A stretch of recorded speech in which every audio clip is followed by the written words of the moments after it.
Hi friends, welcome to Kalam Signatures. நம்ம channel பார்த்தீங்கன்னா டிஎன்பிஎஸ்சிக்கும் டிஎன்எஸ்ஆர்பிக்கும் free class போயிட்டுருக்கு. அதேமாதிரி ஃப்ரீ டெஸ்ட் சீரிஸ் கொண்டு போயிட்டுருக்கோம். ஜாயின் பண்ண விருப்பம் நம்ம டெலிகிராமில் ஜாயின் பண்ணி டெஸ்ட் ஸ்டார்ட் பண்ணிங்க. ஓகே, இந்த வீடியோவில் ஒரு சில இம்பார்ட்டன்ட் கொஸ்டின் பார்த்தரலாம். என்னென்னு பார்த்தரலாம், இந்தியாவின் முக்கிய வேளாண் புரட்சிகளை பற்றி பார்க்க போகிறோம். ஓகே, இந்த வேளாண் புரட்சிகளுக்குரிய அந்த உற்பத்திகள் என்னென்ன அப்படின்னு சொல்லி பார்த்தோம்னா, இந்த பக்கம் மஞ்சள் புரட்சினா அதோடைய உற்பத்தி பொருள் என்ன அப்படின்னு பார்த்தீங்கன்னா எண்ணெய் வித்துக்கள்.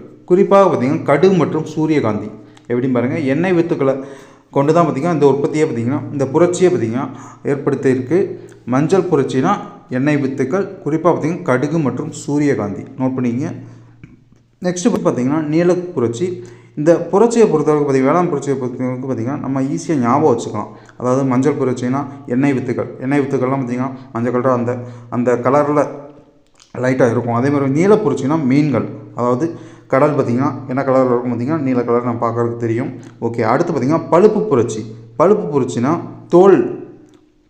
எப்படிமா பாருங்கள், தோல் பொருட்கள், கோகோ, மரபுசாரா உற்பத்தி நோட் பண்ணிங்க. இந்த பழுப்பு புரட்சினா தோல், இதை மட்டும் ஞாபகம் வச்சுக்கோங்க, நல்லா ஞாபகம் வச்சுக்கோங்க. ஓகே, தங்க நூலிலை புரட்சி அப்படின்னா பார்த்திங்கன்னா சணல்.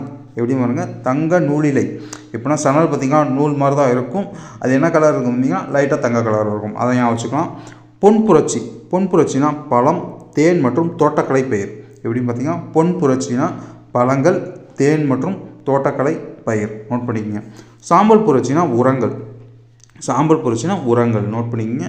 ஓகே, அடுத்து பார்த்திங்கன்னா இளஞ்சிவப்பு புரட்சினா வெங்காயம், மருந்து பொருட்கள், இறால் உற்பத்தி. எல்லாமே பார்த்திங்கன்னா மேக்ஸிமம் அந்த இளஞ்சிவப்பு கலரில் தான் இருக்கும். வெங்காயம் பொறுத்தளவுக்கு அதே மாதிரி தான் இருக்கும், இறாலை பொறுத்தளவுக்கும் அதே தான். ஓகே, நெக்ஸ்ட்டு பசுமை புரட்சியை பொறுத்தளவுக்கு பார்த்திங்கன்னா அனைத்து வேளாண் உற்பத்தியும் பார்த்திங்கன்னா இந்த பசுமை புரட்சியின் கீழே தான் வரும் நோட் பண்ணிங்க. இந்தியாவின் பசுமை புரட்சியின் தந்தை யார் அப்படின்னு சொல்லி தெரிஞ்சால் கமெண்ட் பண்ணுங்கள். ஓகே, அடுத்து வெள்ளி புரட்சினா என்னென்னு பார்த்திங்கன்னா முட்டை மற்றும் கோழிகள். வெள்ளி புரட்சியை பொறுத்தவரைக்கும் பார்த்திங்கன்னா முட்டை மற்றும் கோழிகளை உற்பத்தியை தான் முக்கியமாக கொண்டிருக்கு. அதே மாதிரி பார்த்திங்கன்னா வெள்ளி இலை புரட்சி, முதல்ல பார்த்திங்கன்னா தங்க நூல் இலை புரட்சி பார்த்திங்கன்னா சணல், இங்கே வெள்ளி இலை புரட்சினா பருத்தி நோட் பண்ணிங்க. நெக்ஸ்ட்டு பார்த்திங்கன்னா சிவப்பு புரட்சி இறைச்சி மற்றும் தக்காளி நோட் பண்ணிங்க. வட்டப்புரட்சினா உருளைக்கிழங்கு. வெண்மை புரட்சினா பால் நோட் பண்ணிங்க. சிவப்பு புரட்சினா இறைச்சி மற்றும் தக்காளி, வட்டப்புரட்சினா உருளைக்கிழங்கு, வெண்மை புரட்சினா பால் நோட் பண்ணிக்கங்க.